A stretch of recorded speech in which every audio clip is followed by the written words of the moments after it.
Olá, amigos e amigas, super bem-vindos ao nosso canal de YouTube da nossa querida casa Seara e Fraterna. Mais uma vez, uma oportunidade de estarmos juntos, estudando essa doutrina que tanto é especial em nossas vidas. E antes de assistirmos à palestra, vamos à leitura de uma página que será do livro Fonte Viva, Chico Xavier, pelo Espírito Emmanuel. Página 119. Eia agora. Ei agora, vós que dizeis amanhã. Tiago, capítulo 4, versículo 13. Agora é um momento decisivo para fazer o bem. Amanhã, provavelmente, o amigo terá desaparecido, a dificuldade estará maior, a moléstia terá ficado mais grave. A ferida, possivelmente, mostrar-se-á mais crescida de extensão. O problema talvez surja mais complicado. A oportunidade de ajudar não se fará repetida. A boa semente plantada agora é uma garantia da produção valiosa no porvir. A palavra útil, pronunciada sem detença, será sempre uma luz no quadro em que vives. Se deseja ter desculpado de alguma falta, aproxima-te agora daqueles a que feriste e revela o teu propósito de reajustamento. Se te propões auxiliar o companheiro, ajuda-o sem demora, para que a bênção de teu concurso fraterno responda às necessidades de teu irmão, com a desejável eficiência. Não durmas sob a possibilidade de fazer o melhor. Não te mantenhas na expectativa inoperante quando podes contribuir em favor da alegria e da paz. A dádiva tardia tem gosto de fel. Ei agora, diz-nos o Evangelho na palavra apostólica. Adiar o bem que podemos realizar é desaproveitar o tempo e furtar ao Senhor. E já entrando na vibração da nossa casa, da espiritualidade amiga sempre presente, agradecemos a Deus, nosso Pai, a Jesus, amigo querido, sempre presente em nossas vidas, essa oportunidade de estudo, essa oportunidade de buscarmos sermos melhores dia após dia. Sabemos que temos ainda muito a melhorar, a estudar, mas estamos aqui, Senhor, dispostos a te seguir e viver o seu Evangelho. Abençoa todos os lares, a todos os irmãos, encarnados e desencarnados, e que essa vibração possa chegar a todos que precisam sentir a sua presença e o seu amor. Assim seja. E agora, vamos assistir a palestra dessa noite, que tem o tema Liberte-se da mágoa e seja feliz, com a Ângela Vidal. Ângela, muito bem-vinda, boa noite, agora é com você. Companheiras, companheiros da Seara Fraterna, muito bom estar mais uma vez com vocês. Agradecemos a casa o convite amigo e agradecemos, acima de tudo, a Deus, o Pai de misericórdia, que renova as nossas oportunidades de estudo do Evangelho à luz da doutrina dos Espíritos. Jesus afirmou que nenhuma das ovelhas que o Pai lhe confiou seriam perdidas. Ele é o nosso mestre, ele é o nosso pastor, que continua renovando as possibilidades nossas de aproximação com a sua mensagem de amor. Mensagem a que temos resistido por séculos. Ele, como bom pastor, continua procurando cada uma das suas ovelhas. Obrigada, Jesus, por estarmos aqui. Esperamos encontrar cada um de vocês com o coração em paz, apesar das dificuldades do momento. Nós sabemos que, por vezes, o nosso coração se enche de tristeza, de angústia, de preocupação. Vamos aproveitar esse momento de conexão com a espiritualidade amiga da Seara para entregar ao Mestre as nossas preocupações, os nossos receios, as nossas ansiedades. O ano mal começou, já estamos no segundo mês. O tempo corre. Isso quer dizer que muito em breve estaremos nas nossas casas presencialmente, no ambiente acolhedor que ela oferece, renovando as oportunidades nossas de serviço, de trabalho no bem, de convivência fraterna. Fica o nosso abraço e o nosso desejo de que o nosso encontro possa nos ajudar a todos a avançar no caminho evolutivo. É isso que nós estamos fazendo aqui, reunindo recursos para desenvolver as possibilidades que nós temos, porque somos filhos de Deus, cheios de oportunidades, de recursos, de sementes na alma para serem desenvolvidas. O tema que nós recebemos hoje para desenvolver chama-se reconciliação. É uma das lições mais difíceis do Evangelho, porque a prática da caridade, o exercício do amor, o exercício da tolerância, da paciência, nos parece mais simples de ser efetivado do que o exercício da reconciliação.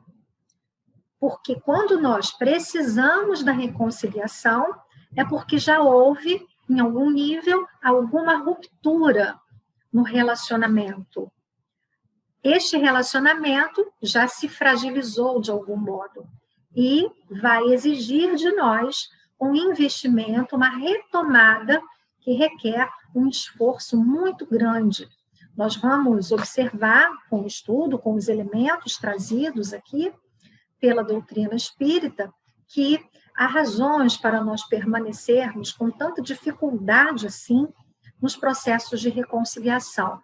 Mas temos hoje também muitos recursos para vencer as nossas dificuldades. A natureza hoje está exuberante, finalmente chove na nossa cidade, algum refresco nesses dias tão quentes que temos vivido, e também sempre uma oportunidade para a natureza, para os vegetais, para a recomposição dos mananciais. Então, também agradecemos a Deus por isso, porque a chuva chegou. Bem, nós recebemos como base para o nosso trabalho um texto que faz parte do livro Jesus e o Evangelho à Luz da Psicologia Profunda.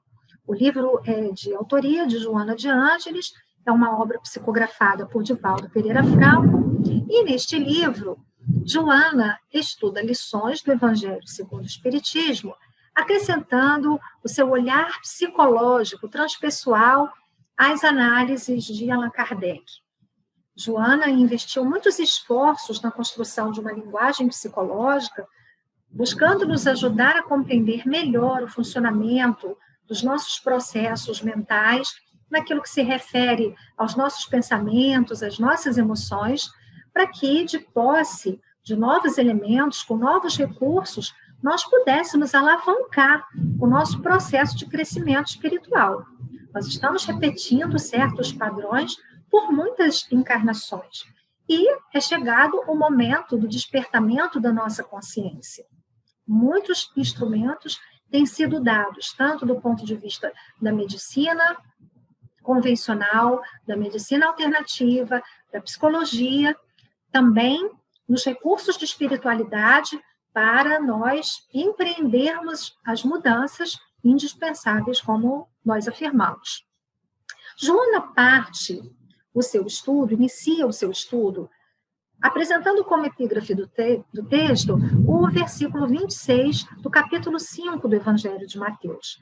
Mateus apresenta o relato do sermão da montanha, do momento inesquecível de Jesus diante da multidão aflita, apresentando essa mensagem belíssima que ecoa pelos séculos, chegando ainda a nós até hoje com muita emoção.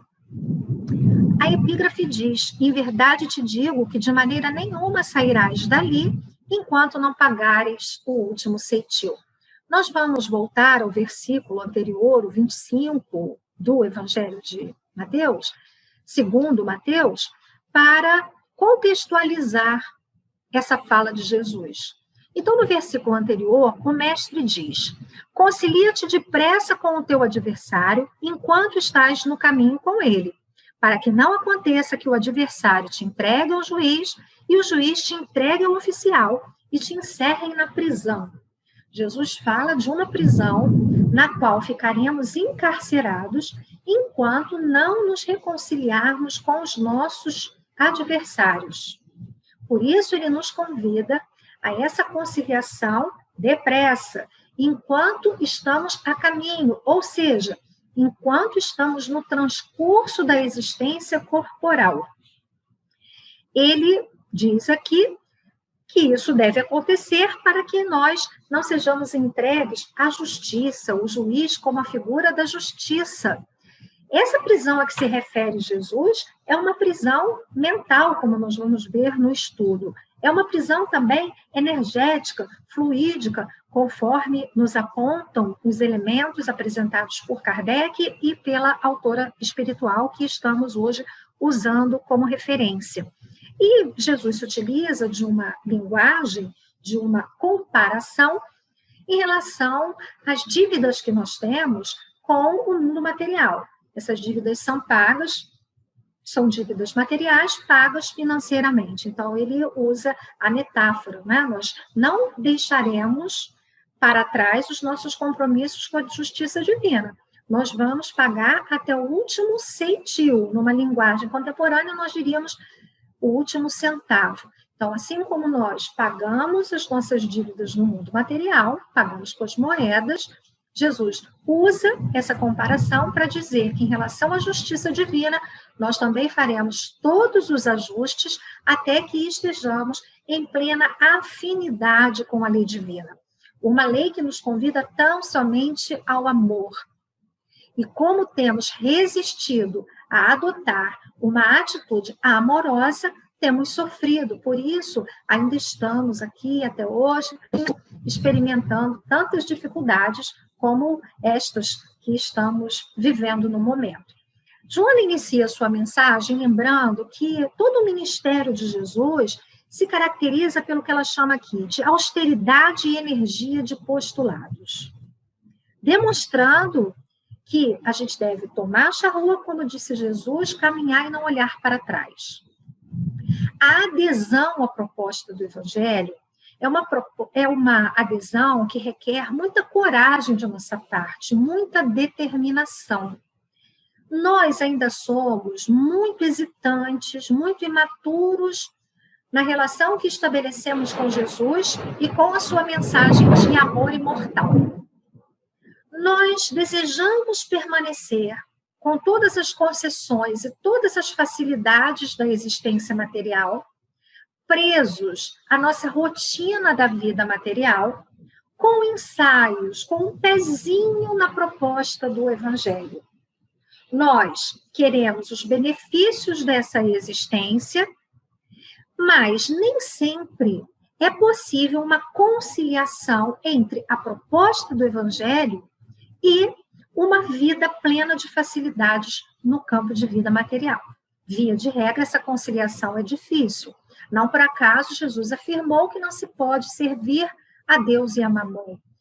Ninguém pode servir bem a dois senhores. Há momentos em que há um conflito de interesses. Ou privilegiamos as conquistas no campo da vida material, ou elegemos aquelas conquistas do espírito como nosso foco, como a nossa meta, como o nosso horizonte. Então, precisamos ter muita determinação. Diz a Joana, as decisões apresentadas são firmes e honestas, exigindo esforço, que mesmo em se convertendo em sacrifício, por isso é difícil, porque requer sacrifício muitas vezes, significa entrega total em regime de consciência lúcida. Quem de nós pode se dizer entregue totalmente à proposta do Evangelho? Nós vamos tentando aqui acolá algum contato com essa proposta. Nós queremos os benefícios dessa convivência com Jesus, mas não nos dispomos, na maioria das vezes, ao sacrifício que é requerido daquele que decide ou que se decide por acompanhar Jesus. Ela fala dos convites que são enunciados pelo mestre como diretos, insofismáveis, decisivos. Então, Jesus usa de imperativos. Quem quer me seguir, toma a tua cruz e segue, né? Então, é preciso uma determinação, uma atitude de coragem e um objetivo claramente definido para que a gente não vá se perdendo pelo caminho. Esse convite de Joana tem como base um amor que provém de Deus. Deus é amor e ele é a fonte de todas as criaturas e é um amor presente em nós. Se encontra, na linguagem da autora, íncito nas criaturas humanas, que, por sua vez, deverão conscientizar-se do seu significado e valia, constituindo a regra de vida em todos os momentos, de tal forma impregnando-se da certeza da sobrevivência da alma e da justiça divina, que nada se lhe pudesse opor, constituindo-se obstáculo à conquista do objetivo almejado. Então, a gente deveria se deixar impregnar de tal maneira pelo Evangelho que nós compreendêssemos a justiça divina de uma forma plena, que compreendêssemos a vida de uma forma plena, gerando confiança no viver e fazendo com que as nossas ações estivessem todas sendo fruto de uma deliberação lúcida, consciente, na conquista daqueles valores que nós elegemos por definitivos na nossa vida. Nós precisamos lembrar, como a autora diz, que Jesus veio para dar prosseguimento ao cumprimento da lei antiga, da lei de Moisés. A ideia do amor como a primeira grande lei, o primeiro e maior mandamento, não é uma ideia do Cristo, já se encontrava presente no Antigo Testamento, mas Jesus ampliou a nossa compreensão dessa lei do amor. E, em alguma medida, ele avança quando lembra que aos antigos foi dito: amarás o teu próximo, odiarás o teu inimigo. Jesus diz: eu, porém, te digo, ou no plural vos digo, amai os vossos inimigos, orai os que vos perseguem e caluniam. Fazei o bem aos que te fazem o mal. Essa ideia é uma ideia que até hoje não nos parece justa. A nossa compreensão de justiça ainda é uma compreensão calcada no olho por olho, dente por dente. Nos parece razoável que quem tira a mão de alguém tenha sua mão cortada. Este é um princípio que nos parece razoável. Por isso, essa ideia de um amor que faz bem a quem faz mal, de uma justiça que devolve em forma de benefícios todos os malefícios que foram recebidos, nos é muito estranha. E é por isso que o perdão é uma lição difícil, que vai merecer da nossa parte um esforço adicional para ser desenvolvido, para ser vivenciado. Joana lembra que Jesus não se confrontou às práticas do Antigo Testamento naquilo que se refere aos cultos exteriores. Essa ideia de que nós precisamos nos reajustar com a lei, essa ideia do pagamento até o último centil, até a quitação plena com a lei divina, ela já existia também entre os antigos. Então, quando alguém praticava alguma transgressão à lei, ou a própria criatura consciente disso, ou atendendo à observação ao juízo social ou religioso, quando alguém se percebia em transgressão ou era apontado por uma transgressão, já se buscava o perdão divino, uma conciliação com Deus. Mas essa conciliação era buscada de uma forma material. Então, eram feitos sacrifícios, doações, dádivas materiais, para se obter o perdão divino. Essa era a cultura do templo, a cultura do farisaísmo. Jesus não condena o sacrifício, ele condena a hipocrisia. Ele condena o ato exterior destituído de significado, porque nós estamos ainda num mundo material. Então, por vezes, os rituais cumprem as suas funções. Vamos lembrar que João Batista também praticava um ritual do batismo, nas águas do Rio Jordão. No entanto, as criaturas que procuravam João faziam a imersão no rio e conseguiam ali a sua o seu batismo, eram criaturas que estavam arrependidas de uma vida em erro, uma vida em pecado, e que buscavam João para, a partir deste encontro, do simbolismo do batismo, mudarem os rumos das suas vidas. O próprio Jesus buscou João para ser batizado. Então, ele legitimou o ato, o ritual do batismo. No entanto, ele tinha consciência de que não estava no ritual em si, mas no interior da criatura, no seu desejo de transformação, estava o valor do gesto. Joana lembra, então, que nós estamos precisando avançar agora para superar essa ideia falsa de atos exteriores que nos garantam uma aproximação com a lei divina. Em relação aos processos de conciliação, ela diz: à luz da psicologia profunda, o perdão é superação do sentimento perturbador do desforço, das figuras de vingança e de ódio, através da perfeita integração do ser em si mesmo, sem deixar-se ferir pelas ocorrências urgentes dos relacionamentos interpessoais. Ainda, as nossas relações na Terra se caracterizam por turbulências, porque nós somos criaturas imperfeitas. Então, nós nos atritamos, nós dizemos coisas que magoam e nós ouvimos coisas que nos magoam. Nós provocamos mágoas, nódoas no campo das emoções alheias. Os outros, pelas suas dificuldades, também deixam marcas em nós. E nós precisamos, de uma forma cada vez mais consciente, trabalhar pela diluição dessas emoções que são emoções perturbadoras.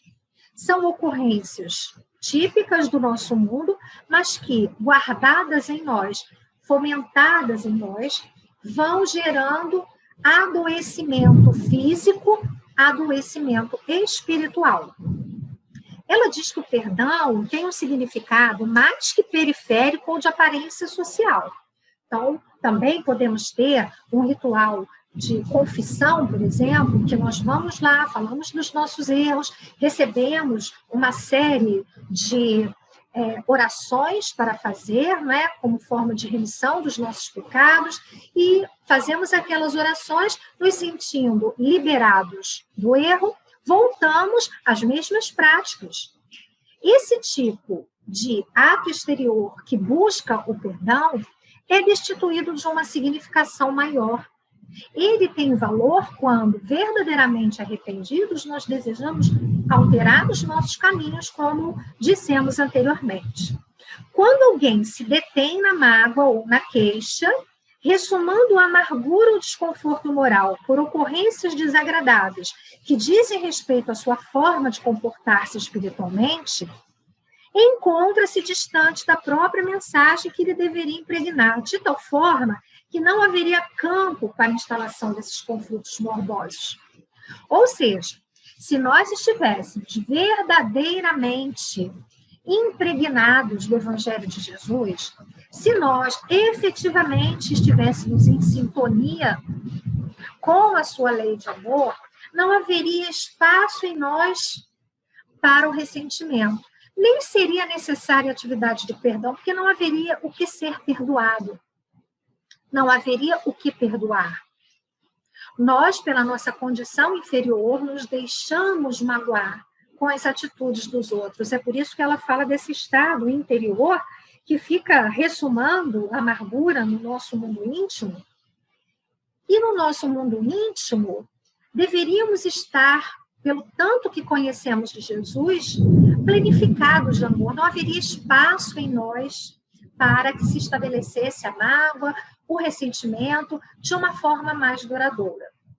Essas emoções, elas ocupam um espaço que está vazio, porque o amor ainda não o preencheu.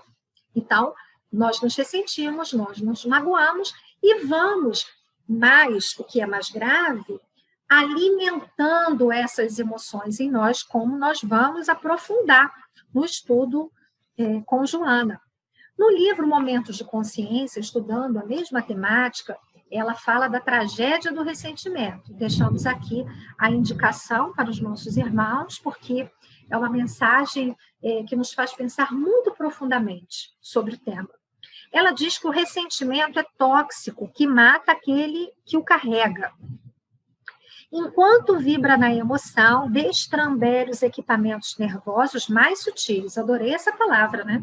Desorganiza esses nossos equipamentos e produz disritmia, oscilação de pressão, disfunções cardíacas. Nós queremos deixar aqui uma sugestão para os nossos irmãos para buscarem na internet um artigo de uma revista de divulgação científica, uma revista bem palatável, porque ela não é um periódico científico, com uma linguagem técnica, não é? Mas é um artigo chamado 8 razões pelas quais o perdão faz bem para a saúde. Aquilo que Joana afirma aqui, hoje, está sendo confirmado por pesquisas que estudam as relações entre o nosso campo emocional e os nossos processos de adoecimento físico. Diz este artigo que o perdão alivia o estresse, que realmente reduz a nossa pressão arterial, fortalece o nosso sistema imunológico. Então, nós temos razões objetivas, egoístas, se preferirmos, para nos livrarmos dessas emoções perturbadoras. Não vale a pena deixar-se envenenar pelo ressentimento. Nem sempre ele se manifesta com expressões definidas, camuflando-se nas fixações mentais e, às vezes, passando despercebido. Então, é preciso um exercício para nós identificarmos o ressentimento, porque, às vezes, o escondemos de nós mesmos. Não, eu não fiquei chateado com aquilo, eu não me aborreço por nada, para mim, isso é bobagem, né? Eu estou acima dessas coisas. Às vezes a gente diz o que vem de baixo não me atinge, essa pessoa é muito pequena. Sequer identificamos em nós o ressentimento. Às vezes, ele fica escamoteado e nós escondemos dos outros. As pessoas nos perguntam, aconteceu alguma coisa? Você está me tratando de um modo diferente? Não, que isso, está tudo bem. Nada, não foi nada. Então, nós guardamos aquela emoção, ela fica intocada, mas ela vai sobrevivendo ali, aquela energia está ali. Há pessoas ressentidas que se não dão conta. Então, existe essa modalidade de disfarce para o outro e existe a modalidade do ressentimento que está ali guardado, escondido de nós mesmos. Como é que a gente pode fazer para avançar nesse sentido? Ela diz, um autoexame enérgico auxiliar-te-á a identificá-la nos refolhos da alma. Nesse caso, ela está se referindo à mágoa. Logo depois, prosseguindo na sua busca e análise, descobrirás as suas raízes, quando teve ele o ressentimento, início, e por que se te instalou no ser, passando a perturbar-te. Então, este é um exercício muito importante.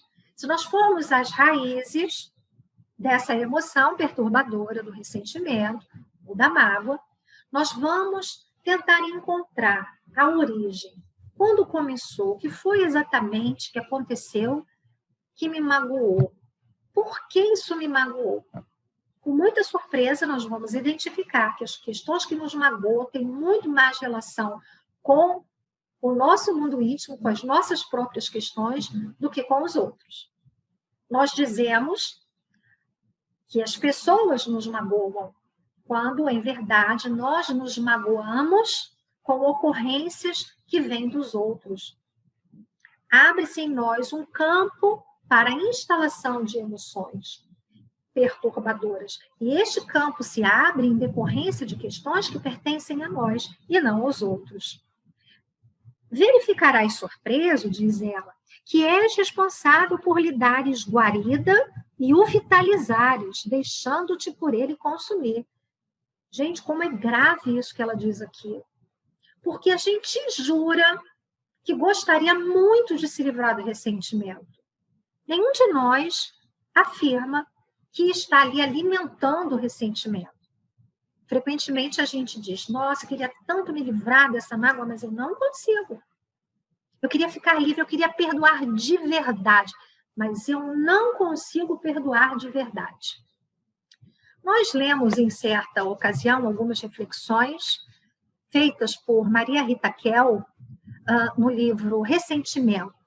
Ela é uma psicanalista, não é espírita, a obra não é uma obra espírita, mas nos chamou a atenção o seu raciocínio, porque em alguns pontos ele se aproxima muito do que Joana afirma em relação a essa vitalização que nós fazemos do ressentimento, da mágoa. Então, a autora diz que, em geral, a gente diz que a gente não consegue perdoar. E ela afirma que isso não é verdade.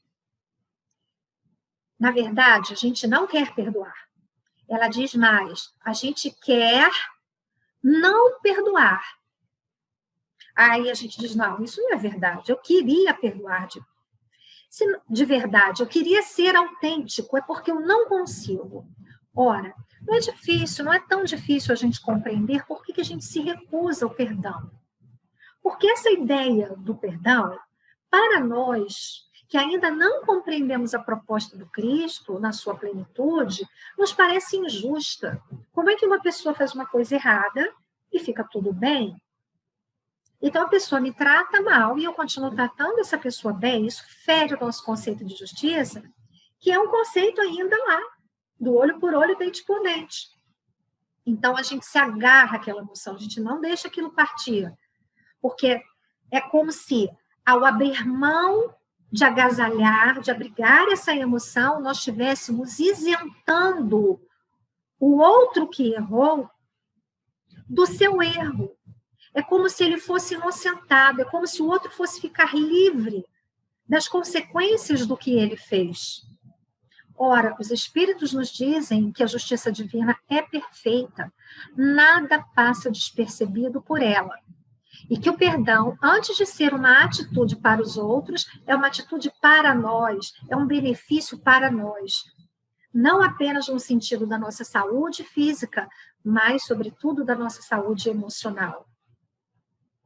Nós temos uma afirmativa de Allan Kardec no Evangelho segundo o Espiritismo, estudando essa passagem da conciliação, no belíssimo capítulo 10, Bem-aventurados os misericordiosos.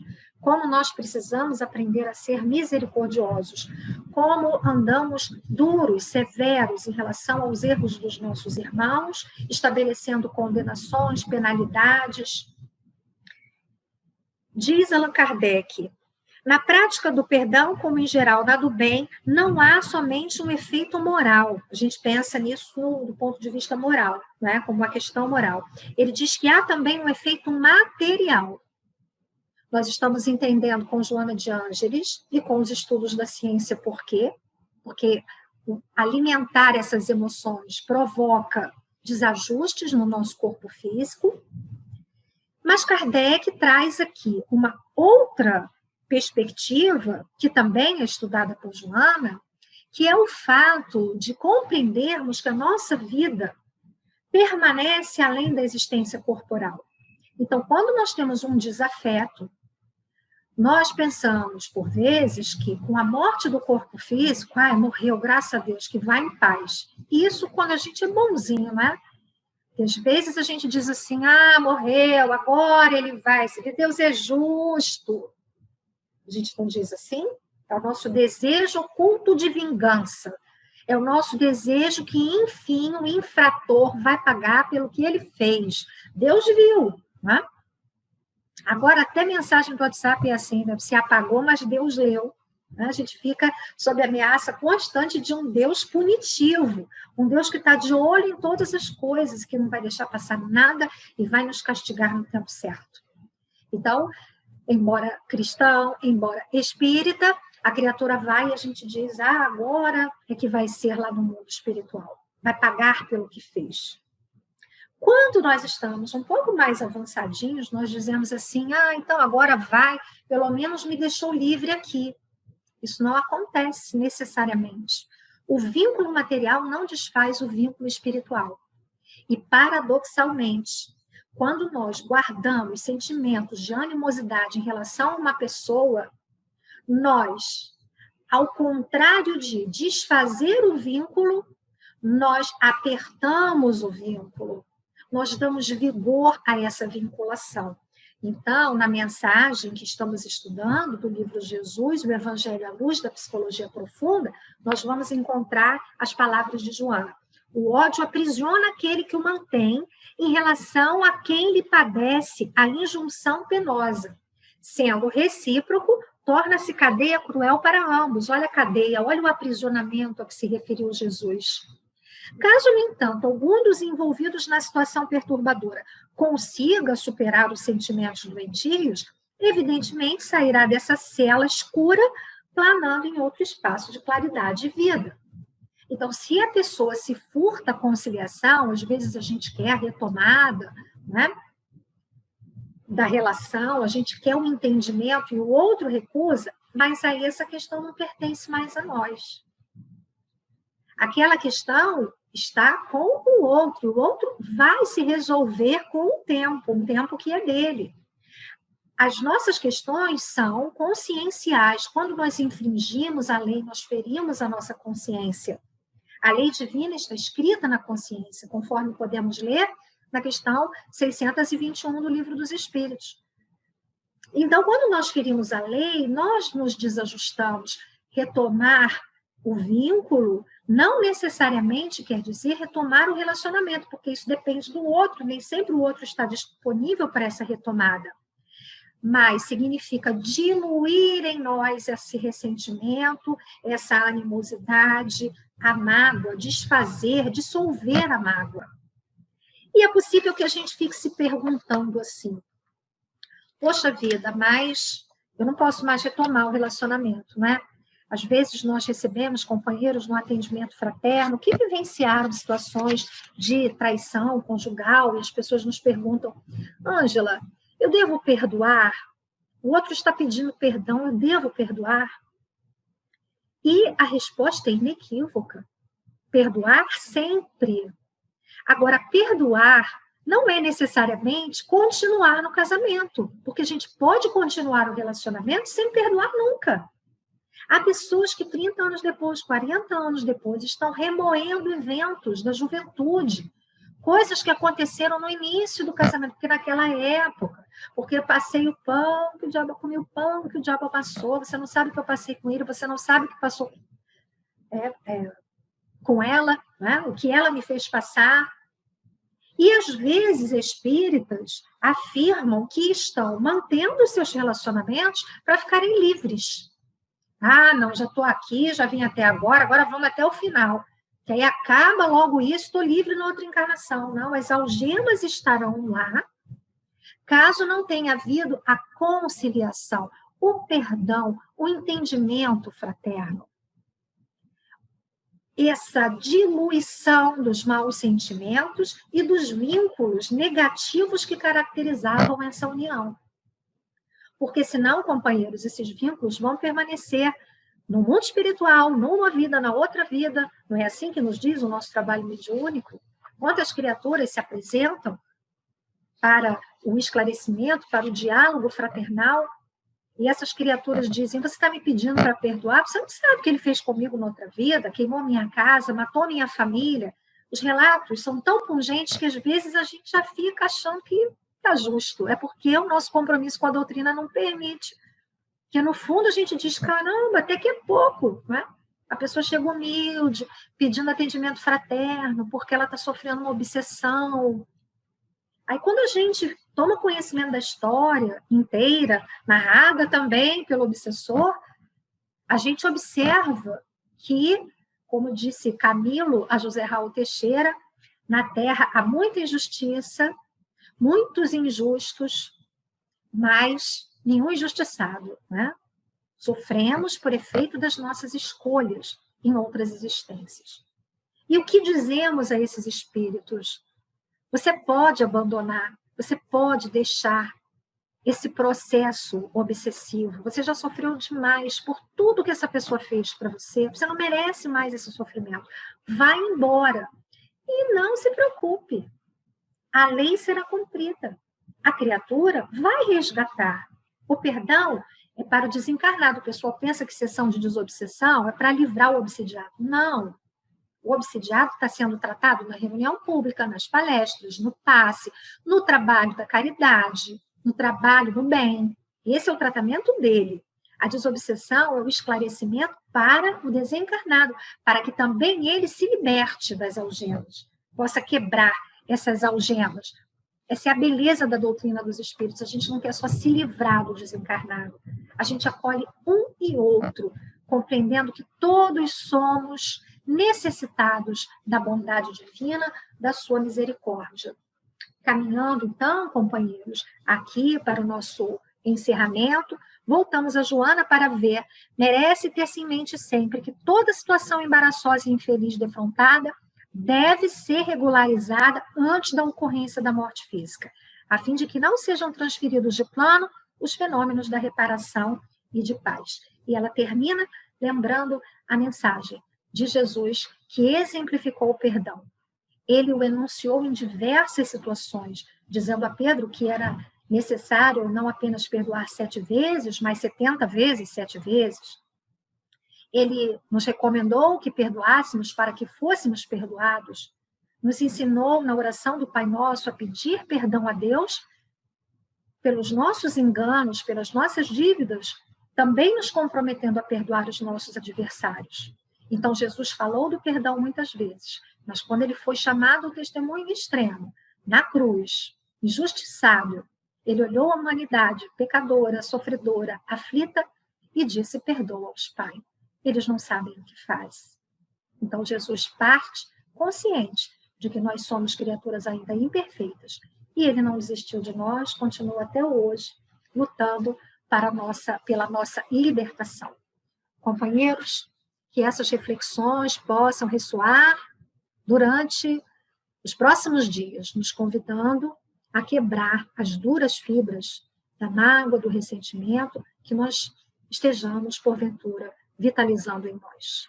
Nós encerramos este encontro agradecendo a Jesus, nosso Mestre, pela oportunidade de rogamos as suas bênçãos de amor e de paz a todos os que estão reunidos sob o teto da seara fraterna, encarnados e desencarnados, e que as vibrações amorosas de Jesus alcancem todos os nossos irmãos em humanidade, enfermos do corpo e da alma, desesperados, aflitos, em todas as esferas.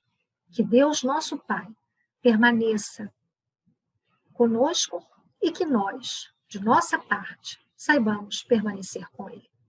Graças a Deus. Até um próximo encontro, então, companheiros, se a vida permitir.